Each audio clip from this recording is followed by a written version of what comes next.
Tonight on KVR News, keeping it daily. The Texans spared from printing cuts as the Moody College promises additional funding. 40 Acres Fest, a great marketing tool for student orgs, but some feel it's too late in the semester. And fighting crime, how one group is using social media to take down the bike thieves. You're watching KVR News, Austin's leader for live, local UT coverage. Broadcasting live from the Texas Student Television Studios at the University of Texas. You're watching KVR News at 9, Austin's leader for live local UT coverage. Your news starts right now. Good evening. You're watching KVR News for Monday, March 24th. I'm Taylor Hampton. And I'm Rachel Robillard. Thanks for joining us tonight for 24/7 edition of KVR News. We'll have more information on TSTV's fundraiser coming up later in the broadcast. First tonight, though, tuition for UT students could increase next fall, and a new proposal will be submitted to the Board of Regents Wednesday. Last week, 3 town hall meetings were held for students to discuss their opinions on the new proposals. The proposal recommends a 2.6% increase for in-state tuition, or an average of $127 per semester, and a 3.6% increase for out-of-state students. That is about $600 increase per semester. Junior Mukin Rathy feels the student leadership is not upholding their promise to represent the interest of the students. So should be what students have voiced at town halls, which is that tuition increases are unfair, right? It's very clear that we have money and the Board of Regents should give us that money. That should be the proposal. It makes economic sense, right? In 2012, the Board of Regents voted to not increase tuition, instead using money from the university's permanent fund. Rathy argues that it is not the student's job to come up with additional money, so the same should be done again. There's no economic reason why it can't happen. The issue is that the Board of Regents don't want to, because then, it's their pot of money versus our pot of money. Last October, the UT system issued instructions to submit an increased tuition proposal in December. Nearly the entire fall semester to constitute a tuition policy advisory committee which has strong representatives from student leadership, to educate them on the whole budget of the university and allow them the opportunity, given all the facts, with all the facts on the table, to decide whether or not they think tuition ought to be increased. In February, those proposals were withdrawn, and all 9 UT system schools were instructed to revise the proposals to include an increase for in-state tuition. The reason we considered is because the university will not be in a position to compete nationally, sooner than people think if we don't start to see changes to our budget. UT Senate President Andrew Clark says the situation is far from ideal. The committee has drafted a letter to send to the UT systems to let them know they are disappointed with the short time frames. The amount of time we were given to consider a tuition increase on a campus of this size is just not acceptable. Haggerty says he suspects the decision in May or June. Meanwhile, the committee is also proposing a Longhorn fixed tuition plan for students entering UT in fall 2014.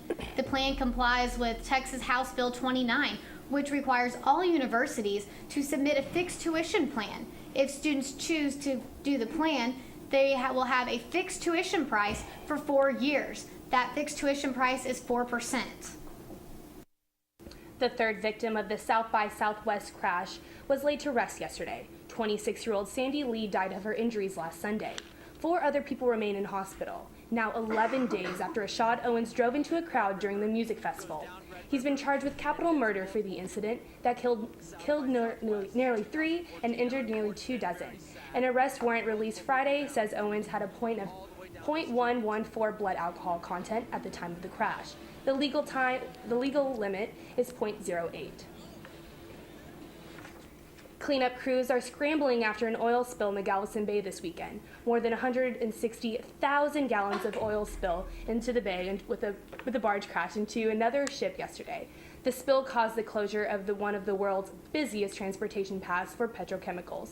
Governor Rick Perry opened up all necessary state resources to help with the cleanup. What's important here is that we remove that oil from the environment as expeditiously as we can and protect our resources here in the bay.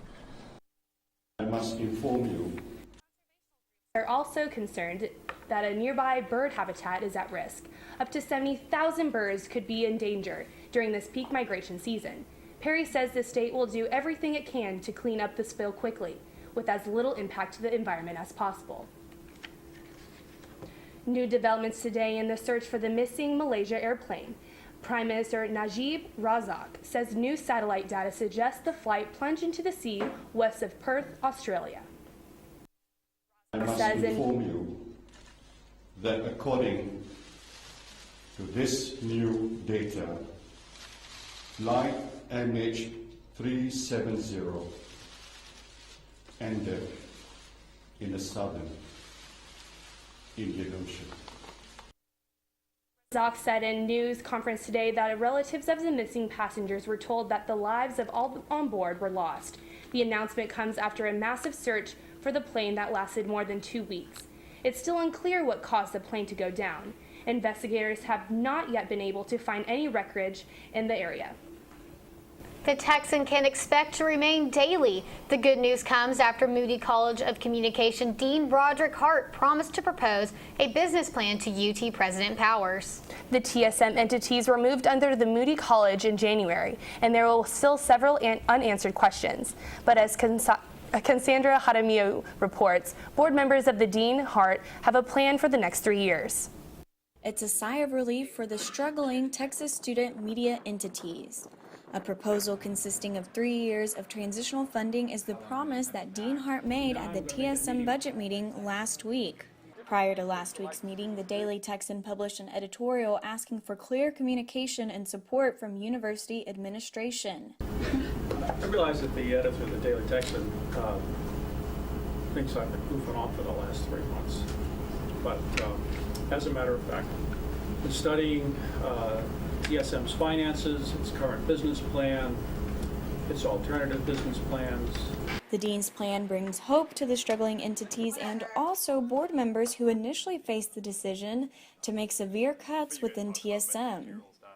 This kind of apocalyptic threat that we've been juggling for a while is much more imaginary than it was yesterday.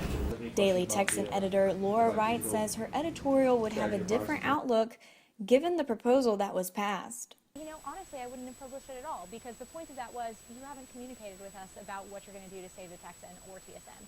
And now, hopefully, they have, and hopefully they'll go forward with that. The dean's proposal is not an absolute solution yet to the financial crisis. The funding ultimately needs to be approved by President Powers. We can get, my goal would be to get this, some clarification from him by maybe the 10th of April or so, earlier if we can. But for now, the doors at the TSM entities will remain open for the 2014-2015 academic year. Cassandra Hadamio, KVR News. Here at TSTV, the third annual 24/7 fundraiser is underway. Through the week, you'll see regularly scheduled programming, along with new shows, all created by students and all live. Texas Student Television is the only student-run and student-produced college television station in the country. This week, TSTV students will produce 168 hours of live content. We go live for 24 hours a day for an entire week in an attempt to gain higher publicity around Austin. During 24/7, TSTV hopes to gain additional viewers and advertisers. Through their talents, UT students are able to produce just about anything. You'll see people doing things like giving how-to guides for monologues, writing monologues, all the way to script readings, and I think there's a yoga session planned tonight. During 24/7, viewers will see new shows in addition to the regularly scheduled programs. It's a really good opportunity for new volunteers and for veteran volunteers to showcase their talents or pitch a new show idea because we have so much time we need to fill. It's a little bit tiring, a little bit stressful, but at the end of it, you're like, whew. It's a good time. Students are charged with the task of keeping the marathon going on for the rest of the week. Still ahead, UT ranks among the world's best. Find out how the 40 acres compares to other universities. And UTPD has a new initiative to get you helping to solve crime. The incentive, coming up on KVR News.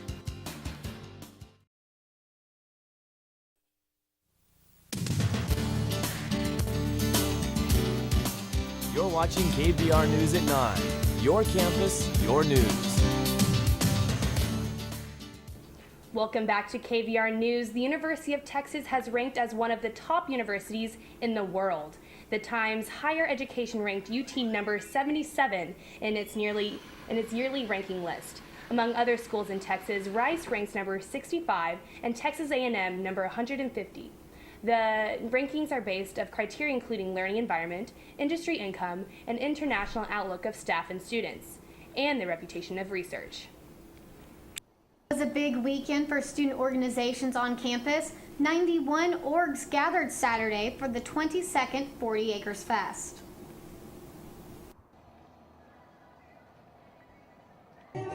The annual 40 Acres Fest featured student organizations, live dance performances, and attractions. Hi everyone, welcome to 40 Acres Fest 2014. To kick off the first week in spring, there was a booth for petting rabbits and ducklings. I think it's a great Kickstarter for spring. It always ends up being in March, and I think that that's a really essential time. Not only is the weather great, but I think people want to come out more. Many organizations feel like the event is great for marketing. The Nepali Student Association loves how the event allows them to spread the Nepali culture outside the UT community. We're selling momos or dumplings on campus.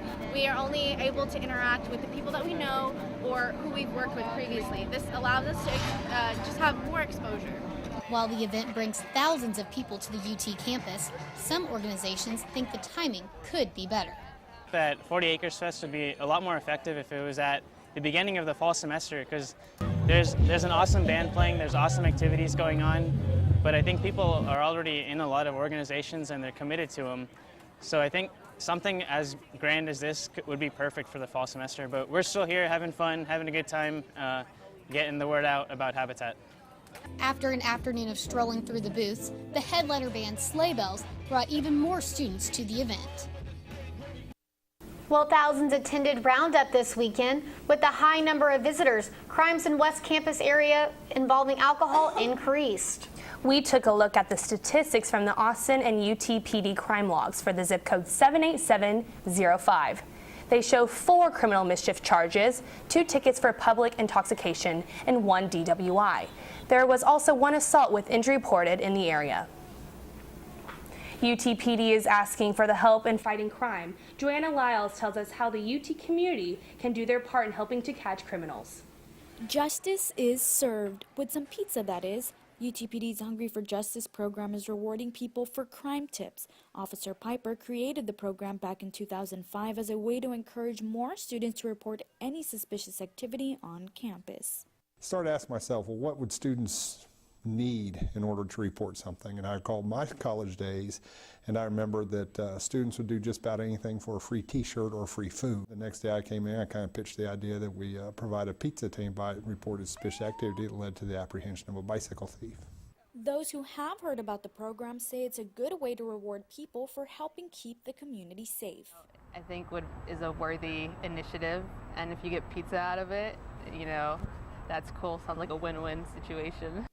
And there are others who say they would still report any suspicious activity even without a reward. For myself, I think I would do it even without the pizza, but I think it's a good thing as well. Like it makes people kind of like more aware of their surroundings and everything. Sergeant Valenta says community involvement is key to helping UTPD do its job as best as possible. The public has a lot of help because they're out there in places that we can't be because we can't be everywhere at once. Not many people know about the Hungry for Justice program, but UTPD is hoping to reach out to the UT community to work together in making the campus a safer place. Joanna Lyles, KVR News. Well, one thing keeping UTPD busy is bike theft. It's an ongoing problem in Austin, but one group is taking a new approach. Alex Wilkins shows us how social media is being used to take down bike thieves. Austin may be one of the most bicycle-friendly cities in the nation, but with that comes some unfriendly bike theft. Even around the University of Texas campus, one UT student said his bike was stolen from his apartment balcony despite being on the 3rd floor. Just like 10 days before school ended, I was about to go out and I was with my friend, and then I looked and didn't see my bike there. One group of Austin cyclists, self-titled the Sith Lord Vader Squadron, or SLVS, is teaming up to give people back their stolen bikes. The members created a Facebook page where anyone, including students, can post a description of their missing bike, and the group sets out to recover it. We're doing a community service, no charge, that will all of us just want the rest of the community to kind of encourage to do so themselves, like recover bikes with us. Not with us, but at the same time with us. The SLVS page says all their methods of recovery are legal and often successful, but that more prevention is needed. Already since January, there have been more than 50 cases of bicycle theft in the campus and West Campus areas alone, and UT Police Department say 90% of those cases were from bikes that were either incorrectly locked or not locked at all. If they truly want to protect their bicycle, they'll use a U-lock and an independently locking cable lock. The reason for that is it takes two different types of tools to defeat each type of lock, and it takes twice as long. Most bad guys don't want to carry two tools, and they don't want to spend that much time trying to steal a bike. UTPD says they welcome efforts to help reduce bike theft, but do not encourage students to approach alleged thieves for safety reasons. Alex Wilkins, KVR News. Cool and cloudy today, but changes are in the forecast. Alex Wilkins has the details after the break. What can we look forward to, Alex? Well, a little bit of everything this week. Chances of rain and lots of sunshine. I'll have the full forecast next.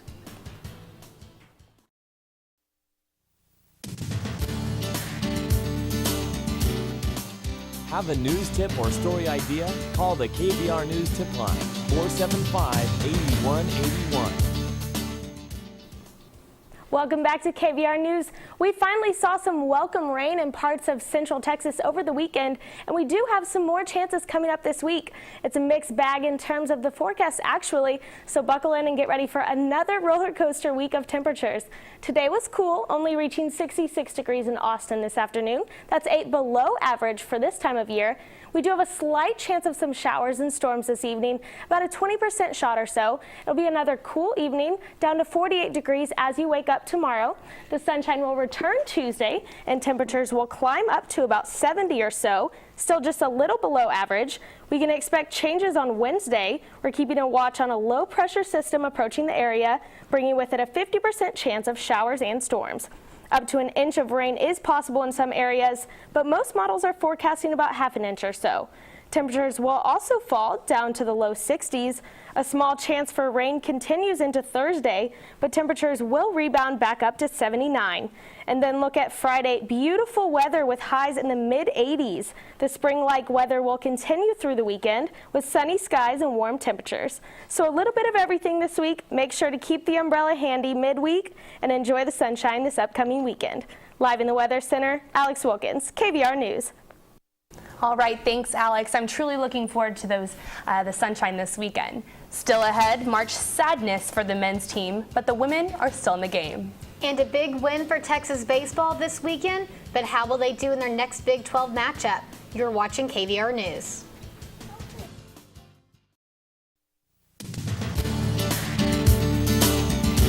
Now, KVR News at 9 Sports. Welcome back to KVR News. I'm College Press Box's Jeff Barker.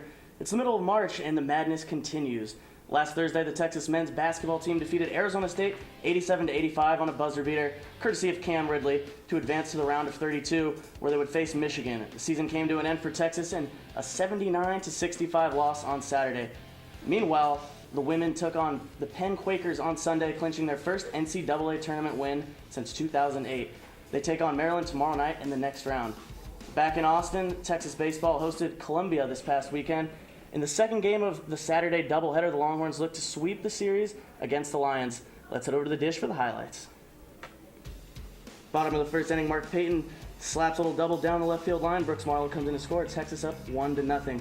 Bottom of the second, Ben Johnson at bat singles up the middle. Malabano trying to come in to score on the play. Center fielder hits the cutoff man to the catcher. Malabano was safe, 2-0 Texas. Bottom of the second, Texas still up 2-0. The batter is Mark Payton. He slaps a little single up the middle. Advances to second on the overthrow. Brooks Marlowe comes in to score on the plate. Texas up 3-0 now. Top of the fourth now. Rob Powler at bat. Grounds out to the pitcher. 3-0 Texas still. 2 outs in the inning. Top of the 8th now, 1 out. Silbar at bat. Texas up 11-0. CJ Hinojosa able to hit the double play. Ends the 8th, and Texas goes on to win 11-0. So, Jeff, Texas baseball struggled last year in dropping every Big 12 series to their opponents. They started this year off with another loss to Conference Series Kansas. They're going to be playing Texas Tech this weekend. How can we expect them to have success? Well, it's going to be tough against Texas Tech. Texas Tech is a very good team. They just knocked off the number 24 TCU Horned Frogs in a series with them. Took 2 out of 3. But I think for Texas, the main thing is going to be they're going to need to get efficiency and consistency out of their starting pitching. Augie Garrido is going to need to get at least 5 to 6 innings out of these guys, especially since the competition's leveling up from playing teams like Dallas Baptist and Columbia. And then I think offensively they're going to need to score runs early and often. All right, thanks, Jeff. Up next, Leslie Adami has your entertainment news. What's coming up, Leslie? Big debuts over the weekend. Divergent hits the big screen as Lady Gaga premieres her new video, and who is finally on the cover of Vogue. Stay tuned for more KVR News.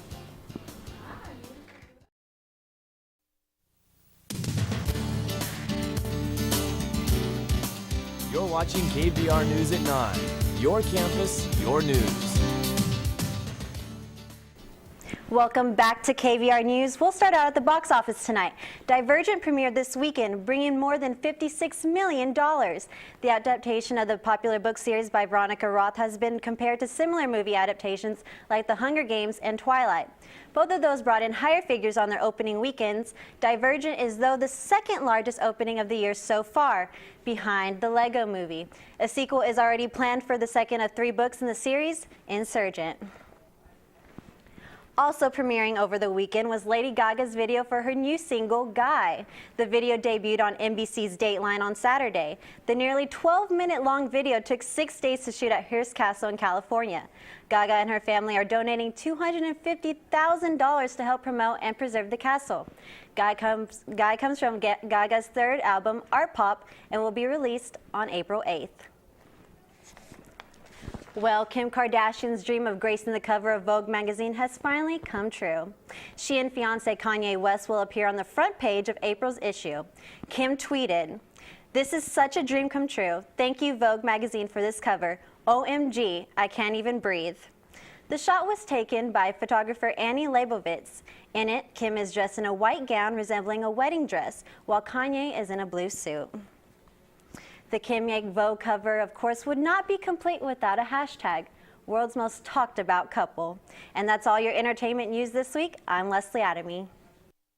Thanks, Leslie, and thanks for joining us tonight. I'm Taylor Hampton. And I'm Rachel Robillard. For news and weather updates throughout the week, you can follow us on Twitter at KVR News.